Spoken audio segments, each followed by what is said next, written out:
Hey, you want to see my airplane and where it lives? There it is. Already got about 1, 2, 3 hours in the air, and flies great. Very responsive, predictable, forgiving. It's just a real blast to fly. Still working out a few kinks. A couple of them I worked out today. Got the Hobbs meter finally working, so I can record the hours on the engine, and got the wiring to where I want it to be, all packaged up and bundled up and out of the way and put together right. I don't know if you can see very well in the dark or if it's generating its own light, but everything is grouped together. My headphones. Okay. I still have to get some additional communications so that I can have an intercom with a passenger. Here's the control panel, the panel, and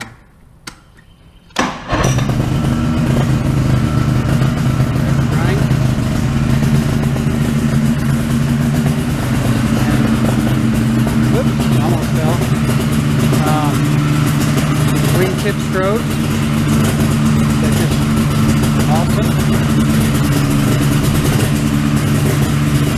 We got a wingtip strobe on both wingtips, and then also the strobe in the back. I don't know if they can be seen. I did a video a while ago and it didn't seem to appear but 1 or 2 flashes, so that's the strobes. And today I painted the propeller tips so you can see them. The propeller's not turning because I put an option on there for a clutch so that I can do that. I can crank it up. I can do my pre-flight while the engine is warming up and not have to worry about walking into a spinning propeller. Another option was the special seat covers for Quicksilver. That's the new special edition that came out with here a few months ago. You can see my GoPro case. Alright, come around to the back. There's the business end of things, the engine. Now that it warmed up, it's increasing just a little bit of RPM, but not much. So, well, I know what it's doing is because I shut the gas off.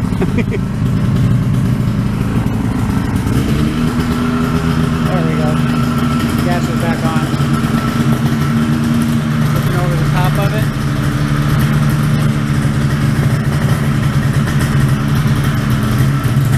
Yeah.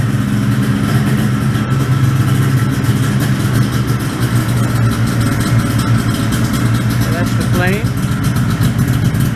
Plane walk around from the other side.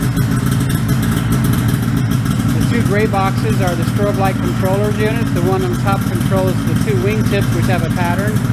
The smaller one below it controls the rudder, which is just a steady blink, blink, blink. Okay.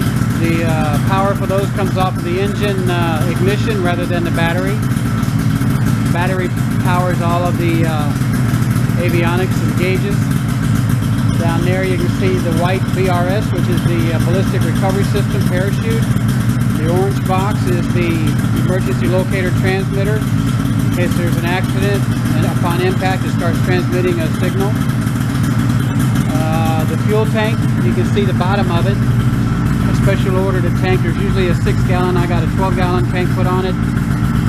So it's a lot of upgrades that really make things great. And so there it is. Go ahead and shut it down. Yeah. Cut the gas off first. That way it won't siphon or leak down. I mean, it seems like the carburetors have good seals. Kill it, and then shut off the ignition. So a lot of the things that don't come with it. Well, none of this comes with the airplane. For about almost 2 years before I got the kit, I designed and decided what it is I wanted on my panel. So here's the fuel gauge. This is the ignition switch, off, right, left, both, and start. Each cylinder, there's 2 cylinders in the engine. Each one has 2 spark plugs. One is on the right side, one's on the left side, and you can test each one. This is my speedometer, my compass. You can't really see the readings. The Hobbs meter, which measures or records the hours on the engine. This is my altimeter. This is the tach for the engine speed. Vertical speed indicator tells me how fast I'm climbing or diving. Water temperature, and then exhaust gas temperature and cylinder head temperature. This is a turn and slip indicator, and then this in here, it tests the ELT. So that's all there is in the instruments. 3 axes, you got up and down, ailerons left and right, and then the rudder, wheel brakes, and then your pedals are the rudders and the steerable nose wheel. And then the throttle is right here, there's one here, and there's one on the other side. So this plane can be flown from either seat. This red handle in the back is the emergency ballistic chute deployment. When you pull on that thing, it ignites a rocket. That rocket shoots out there, pulls the chute out of the tank, and then you just float down. So that's the pitot tube. This is where the air pressure comes in and tells you how fast you're going, your speed. So it was a fun project. It came together extremely well, far better than I imagined. Gotten a lot of compliments on it. Anyway, and then this is its home. This is my hangar. These scales, I had to use all 3 scales when I did the weight and balance. You have to jack the plane up until it sits level, and then measure the weight on all 3 wheels, and then determine what the CG is based upon passenger, fuel, and everything else.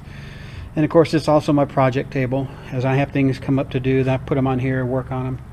In the back is my refrigerator, microwave, not that I'll ever need it. The radio, the ICOM radio, is also what I take up in the plane with me. My headphones hook into that so I can communicate with other airplanes and the control towers or the unicoms. A couple of seats.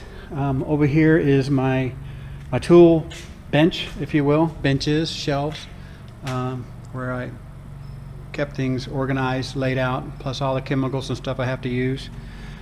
And then this, since I have the space, is all of the Christmas storage. My Christmas program that I did at the house. So I've stored all the lights, the singing faces, the sound system, and a lot of the other stuff. The rest of it, my sparkle balls and the miniature pumpkins, are all over in the small mini warehouse. Then I still have room back here, open, plenty of space for the plane. One of the guys in another hangar was cleaning his hangar out and didn't want this metal desk. He said, "Hey man, you want a desk?" I said, "Well, sure, man, I could use it." So I put a light up over the back of it, and this is where I spent my time when I finished my assembly, going through the assembly manual for the remainder of the steps to assemble the aircraft. So there you go. That's the plane, completely finished. Like I said, it's a blast. It's fun.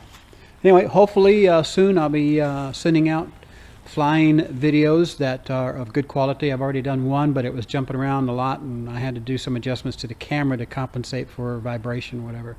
Hopefully that'll work. Anyway, we'll talk to you or connect in another video later. Bye.